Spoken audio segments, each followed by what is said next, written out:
Right, now we're going to do the next one. Activity 10, number 3 of your textbook is this one. Do 3 and 4. I'll go through it quickly. So, here we have some declarations of arrays. Make it larger so you can see. A bit larger, okay. AR first and AR second is an array of real numbers. AR third has got indices from A to J of integer. AR fourth is small character A to J of char.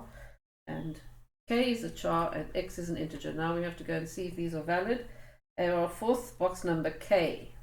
AR fourth, J. No, that's not valid because the box numbers only go up to J, so K is after J. So that's not valid. And B, we have AR first is 2 times 4, which means box number 8. Well, that's immediately not valid because box number 8 doesn't exist. It only goes up to 5. 1, 2, 3, 4, 5. Okay, number C, AR third, box number K. AR third, no, it won't work because AR third has this indices of capital letters, not integers. K is a char. Although, wait, no, K is a char. I'm always thinking K is an integer. K is a char, so therefore AR third, that character, K, which is a char, can be any character, if it's equal to 12, so therefore that is valid. So C is the only one that's true so far.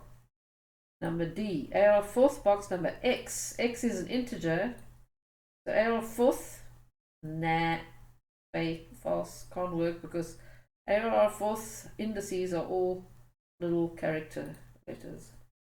So D is wrong because X is an integer and it can't be an index of AR fourth. AR third, box number K, yeah, that is a char data type, but AR third, is it an array of chars because this B is a character? AR third, no, it's an array of integers, so therefore it's false because of that value there. AR first, box number X, so X is an integer, so is AR first got integers in? Yes, so that's okay. Can it be equal to AR third, box number K? So AR third is an integer. Can a real number be an integer? Yes, it can. For sure. So that is valid. Then we go on to G. AR fourth, index small letter A. AR fourth, yes, that applies. Can it be equal to J? Yes, it can, because AR fourth is an array of chars. AR first, box number 5. Can it be equal to AR first? Well, let's first check. Yeah, 5 fits in. Can it be equal to AR first, box number 4 plus 1? Yes, it surely can. This is an integer of real. AR third. Can AR third have true, a Boolean data type? Nope. Because AR third is an array of integers, not Booleans.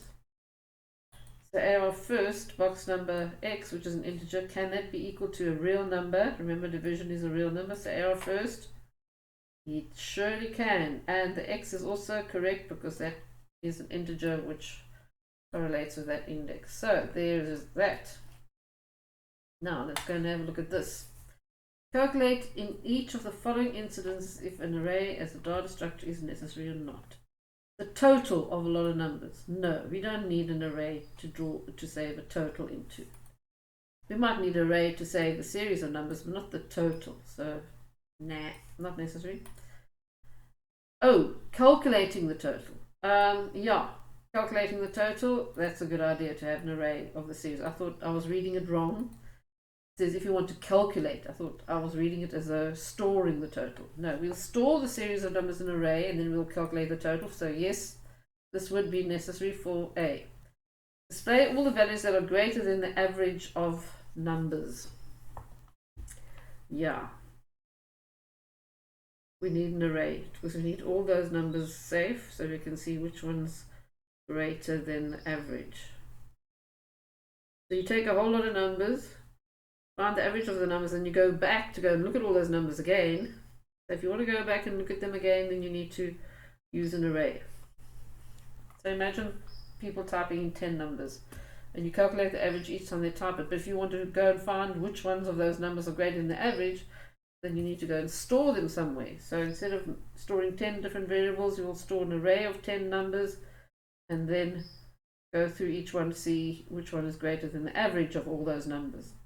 Now, sorting number of names in alphabetical order. Yeah, definitely. Determine the second smallest value in a series of numbers. I think would be very useful to have an array there, hey? Display a series of numbers that are greater than a specific value. Well, nah, we don't need an array for that. If I want to go look back at C, sorting names in alphabetical order, there is a sort algorithm that you're going to learn this year, which we definitely use an array for. You sort an array into alphabetical order. If we had to type in a person's name, yeah, we do need to have an array for that. If you want to type in a whole lot of names in and then see which one is in alphabetical order, that's going to be a problem if you don't have an array.